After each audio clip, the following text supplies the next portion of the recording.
Hey guys, it's me again, Simple Rona. So for today's video guys, ang pag-usapan natin dito ay tungkol sa ano nga ba ang benepisyo pag tayo po ay nanonood ng mga live ng ibang content creator.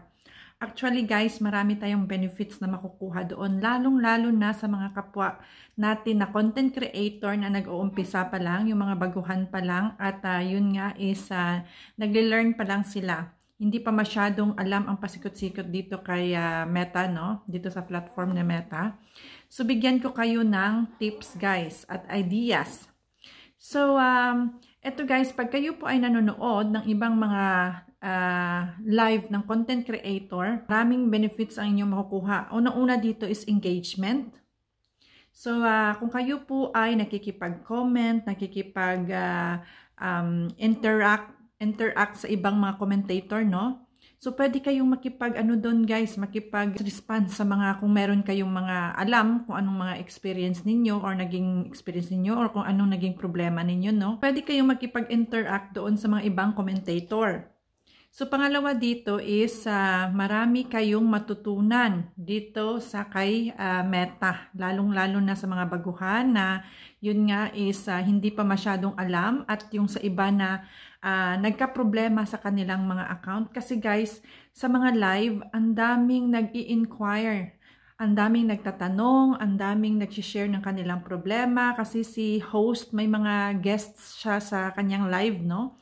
So, maraming napag-usapan na mga problema. Even dito sa akin, di ba? Kung inyo naman na napapansin, no? May mga may mga guest tayo na yun nga is nagtatanong.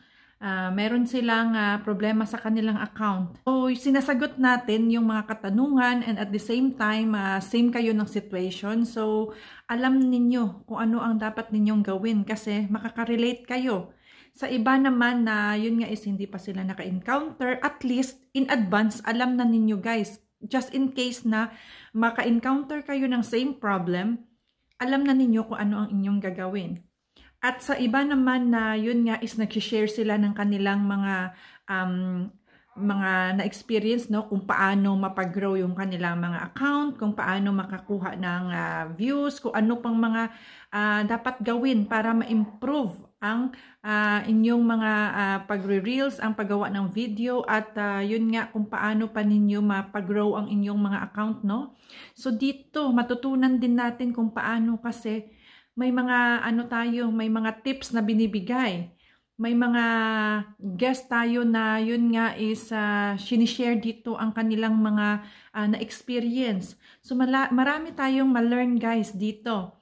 At the same time, magiging visible yung account mo, magiging visible ka sa mga ibang content creators, sa ibang mga viewer. So isa din yan siya sa napaka-advantage para sa iyo na makikipag-interact ka. Yung account mo magiging visible din sa ibang mga commentators, sa ibang mga viewer. At lalo na't pag umakyat ka sa live, no, makapag-promote ka ng iyong account. So yun, and para makilala ka din ng iba. Yun guys, marami talaga tayong benefits na makukuha pag tayo po ay nanonood ng mga live, no? Kasi so doon nga sinishare ang mga maraming experiences na nangyari sa ibang mga content creator. At yun yung mga katanungan nila, same din sa katanungan na meron ka. So yun. So sana itong video guys is bigay tulong sa inyo, at yun nga yung ideas natin dito, no? Ito yung lagi nating ginagawa dito na mag-share ng tips, ideas, and yun nga is magbigay ng information sa inyo. Yun lamang guys, at salamat sa inyong panonood. So don't forget to share this video para malaman din ng iba, and follow me for more. Thank you for watching and see you in my next one. Bye!